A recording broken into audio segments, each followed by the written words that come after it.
శ్రీ విష్ణు రూపాయ నమశివాయ. ఏ ఆలయంలోనూ లేని విధంగా తిరుమల హుండీలో కోట్లు వచ్చి పడుతూ ఉంటాయి, అంతేనా? ప్రపంచంలో ఇంకే ఆలయానికి లేదు ఆ వైభవం. ఎలా వస్తున్నాయండి? ఎందుకు అక్కడ అన్ని డబ్బులు వేస్తున్నారు అందరూ? ఎవరినైనా ఈ ప్రశ్న అడగగానే సాధారణంగా చెప్పే సమాధానం, శంకరాచార్యుల వారు అక్కడ శ్రీచక్రాన్ని ప్రతిష్ఠించారు, అందుకని అలా జరుగుతుంది అని చెప్తారు, అంతేనా?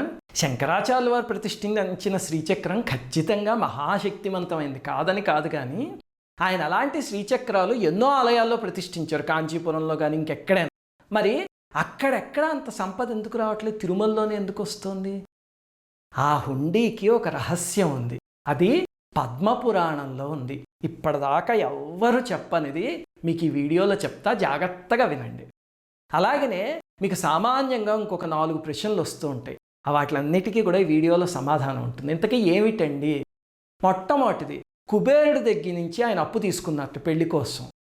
అది తీర్చడానికి కలియుగాంతం వరకు ఎందుకండి? లక్ష్మీదేవి వచ్చి హృదయం మీద ఉన్నారు అనుకుంటే ఒక్క క్షణంలో తీర్చేయలేరు అమ్మవారు. ఎందుకు కలియుగాంతం దాకా వడ్డీ కట్టడం?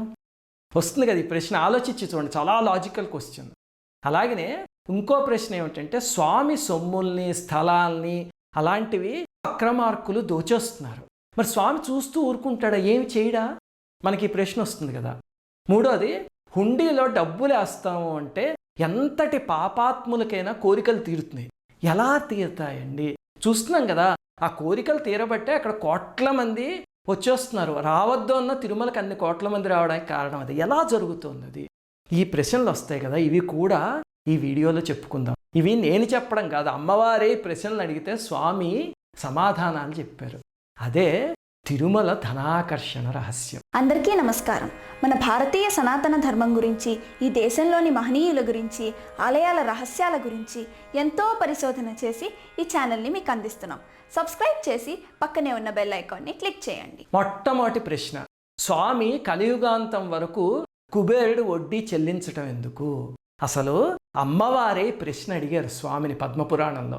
స్వామి, నేను ఇప్పుడు నీ దగ్గరికి వచ్చేసి నీ హృదయం మీద ఉన్నాను, ఇంకా నేను నీ అప్పు ఒక్క నిమిషంలో తీర్చేస్తాను, ఎందుకు స్వామి అని. అప్పుడు స్వామి అన్నారు, దేవి, నువ్వు నా దానివై ఉండగా అసలు నేను కుబేరుడి దగ్గర అప్పు తీసుకోవడం ఎందుకు? నిన్ను అడిగితే కనకవర్షం కురిపించవు, అంతే కదా. శంకరాచార్యుల వారు వేడుకుంటేనే అమ్మవారు కనకవర్షం కురిపించారు, ఇంకా అయ్యవారు వేడుకుంటే కురిపించరా చెప్పండి? కానీ ఎందుకు తీసుకున్నానో తెలుసా అని అప్పుడు స్వామి ఆ రహస్యాన్ని చెప్పారు. ఇంతకీ ఏమిటది అంటే, పుట్టుకే లేని భగవంతుడు భూమిపైన అవతరించాలన్నా, మన మధ్య ఉండాలన్నా సరే ఏదో ఒక కర్మనో ఒక కారణాన్నో సృష్టించుకోవాలి. ఇప్పుడు చూడండి, విష్ణువు శ్రీరాముడి అవతారం ఎత్తి భార్యా వియోగం అనుభవించటం, వీటన్నిటికీ వెనకాల దక్షయజ్ఞంలో పరమేశ్వరుడి చేత ఇచ్చిన శాపం ఉంది కదా, నువ్వు భార్యా వియోగాన్ని అనుభవిస్తావు అని. ఎందుకు విష్ణుమూర్తిని శివుడు శపించటం ఏమిటండి? విష్ణుమూర్తి మళ్ళీ మానవ అవతారం ఎత్తడం ఏమిటండి అంటే, మానవ అవతారం ఎత్తడం కోసం స్వామి సృష్టించుకున్న ఒక కర్మ అది.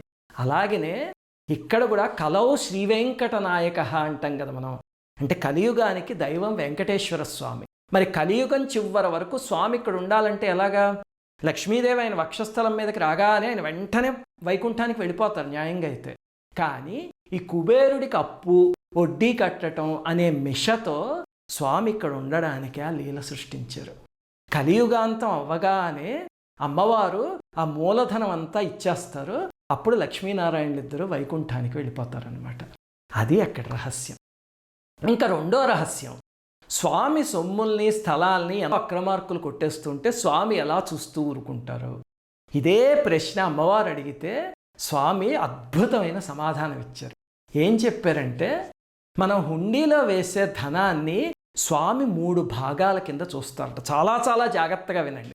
మీరు ఏ భాగంలో వేస్తున్నారో అనే దాన్ని బట్టి దాని ప్రతిఫలం ఉంటుంది. ఇది గొప్ప రహస్యం. ఇది ఏమిటండి ఆ 3 భాగాలు అంటే, మొట్టమొదటిది నిష్కామ పుణ్యధనం. నిష్కామ పుణ్యధనం అంటే ఏమిటంటే, ఆ ధనాన్ని పుణ్య మార్గంలోనే సంపాదించాడు, అంటే కష్టపడి సంపాదించాడు తప్ప పాప పనులు చేసే వాళ్ళు అంచాలు తీసుకుని అలా సంపాదించలేదు.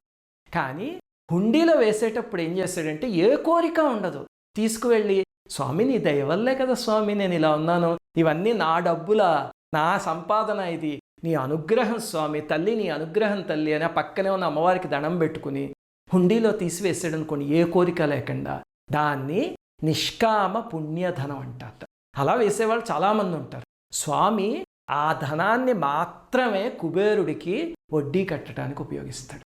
చాలా జాగ్రత్తగా వినండి, ఇవన్నీ రహస్యాలు. ఇంకా రెండవది పుణ్యధనం.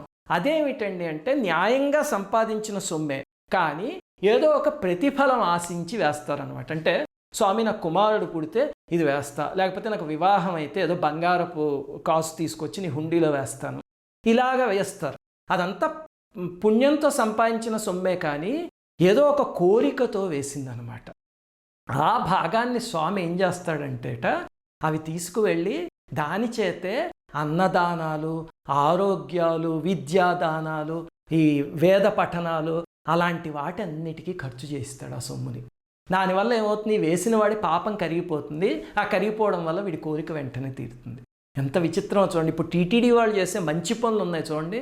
అంటే ఆలయం దగ్గర 10 మందికి అన్నం పెట్టడం, మంచినీళ్ళు ఇవ్వడం, లేకపోతే ఆ సనాతన ధర్మం కోసం అని గొప్ప గొప్ప పుస్తకాలని 5 రూపాయలకి 10 రూపాయలకి ఇస్తూ ఉంటారు వాళ్ళు.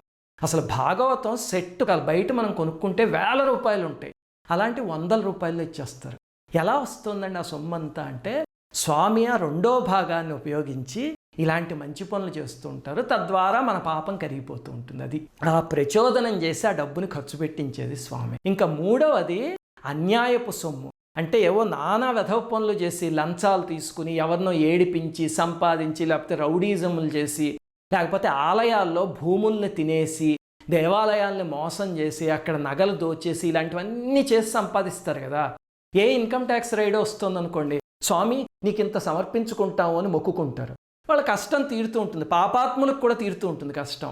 మరి ఎలా తీరుతుందండి?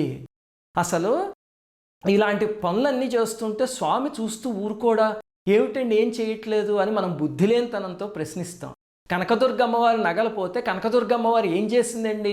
తన నగల్నే తను కాపాడుకోలేని దేవత మన్నేం కాపాడుతుందండి అని ఒళ్ళు పొగరెక్కి నోటికొచ్చినట్టు వాగుతూ ఉంటాం. ఒక్కసారి ఆలోచించండి. పెద్ద పెద్ద రాక్షసుల్నే కూల్చేసిన అఖిలాండ కోటి బ్రహ్మాండ నాయకుడే ఆయన కన్ను ఎర్ర చేస్తే ఇలాంటి వాళ్ళు ఒక్కళ్ళైనా మిగులుతారా చెప్పండి? కానీ చెయ్యడు. ఎందుకు అంటే ఆ రహస్యం పురాణంలో అమ్మవారికి చెప్పారు.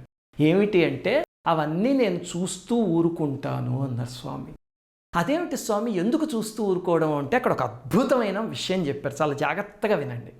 స్వామి హుండీలో వేసే 3వ భాగం ఉంది కదా, ఆ భాగం మీదే ఇలాంటి వాళ్ళ కన్నున్నీ వచ్చి పడతాయట. ఆ మొదటి 2 భాగాలని అసలు స్వామి తాకనివ్వడు వాడి చేత.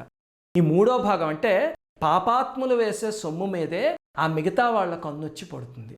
పడి వాళ్ళ కర్మ బలీయంగా ఉంటుంది కదా. ఉన్నప్పుడు వాళ్ళకి 2 మార్గాలు ఉంటాయి. ఒకటి ఏమిటంటే చిచిచి అలాంటి పనులు చేయకూడదు, న్యాయంగా ఉండాలి. అలా ఉన్నాడా రక్షింపబడతాడు. లేదు, ఓహో ఇక్కడేదో దొరికింది స్వామిది, ఈ స్థలం ఆక్రమించేద్దాం, లేకపోతే ఈ డబ్బులు దొరికేయి తీసేసుకుందాం, టిక్కెట్లకి ఏదో ఒకటి చేసి లంచాల్లో సొమ్ము తినేద్దాము, అన్యాయపు టిక్కెట్లు, ఇలాంటివన్నీ చేశారనుకోండి, అప్పుడు ఏమిటి అంటే ఆ పాపపు సొమ్ము మీద వాళ్ళ కన్ను పడింది అని ఆ పని చేస్తారు. చేసిన తర్వాత దోచుకు వెళ్ళాక తరతరాల పాటు కట్టి కుడిపేస్తుంది. వాళ్ళని, వాళ్ళ పిల్లల్ని, వాళ్ళ వంశాన్ని స్వామి దగ్గర ఇలాంటి తప్పు చేశారా, లంచాలు కానీ ఏదైనా కట్టి కుడుపుతుందంతే. ఆ రకంగా కొన్ని తరాలు అయ్యేసరికి వాళ్ళ కర్మ పోతుంది. అంటే చూడండి, మొట్టమొదట అసలు అలాంటి ఆలోచన రాకుండా ఉండుంటే రక్షింపబడతాడు. లేదు, వచ్చి ఇలాంటి పనులన్నీ చేశాడు అంటే ఆ తర్వాత ఆ పాపాన్ని అనుభవించి రక్షింపబడతాడు అన్నమాట. అది అక్కడ ఉండే లాజిక్. ఇంకా 3, 4 ప్రశ్నలు ఏమిటంటే, హుండీలో డబ్బులు వేస్తే పాపాత్ములకైనా కోరికలు ఎలా తీరుతున్నాయి, మొక్కుకుని తీర్చకపోతే స్వామికి ఆగ్రహం వస్తుంది, అంతే కదా. ఇవి కూడా స్వామే చెప్పారు పురాణంలో. ఏమిటి అంటే అమ్మవారు అంటారు, స్వామి అసలు కలియుగంలో అందరూ పాపాత్ములు, వాళ్ళకి నేను సొమ్ములు ఇచ్చి మళ్ళీ వాళ్ళ చేత హుండీలో వేయించడం ఎందుకు, ఇవన్నీ చేసే బదులు నీ అప్పు నేనే తీర్చేయచ్చు కదా అని. అంటే అప్పుడు స్వామి అంటారు, యజమాన కృతం పాపం ధనమాహృత్య తిష్టతి.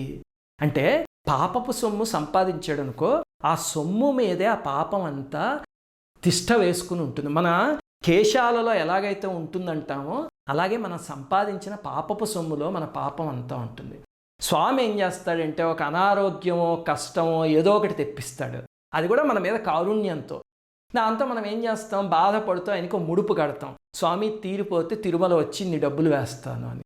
అప్పుడు ఆ తీరిపోయే సమయం వచ్చినప్పుడు మనం ఆ ముడుపు కట్టుకుని తిరుమల వెళ్ళి అక్కడ పాపపు ధనాన్ని వదిలేసి ఈ జుట్టును వదిలేస్తే ఆ పాపాలన్నీ అక్కడతో ప్రాయశ్చిత్తం అయిపోయి వాటి నుంచి విముక్తుల్ని చేసి మళ్ళీ వాళ్ళకి సుఖమయమైన జీవితం ఇస్తాడనమాట. అప్పుడు స్వామి ఒక మాట చెప్పాడు, చెల్లించకపోతే కనుక స్వామికి ఆగ్రహం వస్తుంది అనే భయాన్ని వాళ్ళ మనస్సులో నేనే పుట్టిస్తాను, చెల్లించాక అభయాన్ని నేనే ఇస్తాను అని చెప్పారు. అందుకే చూడండి, ఏదో తిరుమల కొండెక్కుతాము అని మొక్కుకున్నాం అనుకోండి, మనకి స్వామి దయ వల్ల కోరిక తీరిందనుకోండి, తర్వాత భయం వచ్చేస్తుంది, బాబాయ్ వెళ్ళకపోతే స్వామి పట్టుకుంటారని. ఎప్పుడో అప్పుడు బయలుదేరి తిరుమల వెళ్ళొచ్చేస్తాం. ఎందుకు అంటే భయత్కృత్ భయనాశన. విష్ణు సహస్రనామంలో అంటారు చూడండి, భయాన్ని కలిగించేది ఆయనే, ఆ భయాన్ని నాశనం చేసేది కూడా ఆయనే అన్నమాట. అది తిరుమల హుండీ రహస్యం. అర్థమైంది కదా? ఈసారి తిరుమల వెళ్ళినప్పుడు మీరు వేస్తున్న సొమ్ము ఏ మార్గంలో వేస్తున్నారో ఆలోచించుకుని వీలుంటే కనుక మొదటి 2 మార్గాల్లో వేయడానికి ప్రయత్నించండి. శ్రీమాత్రే నమః.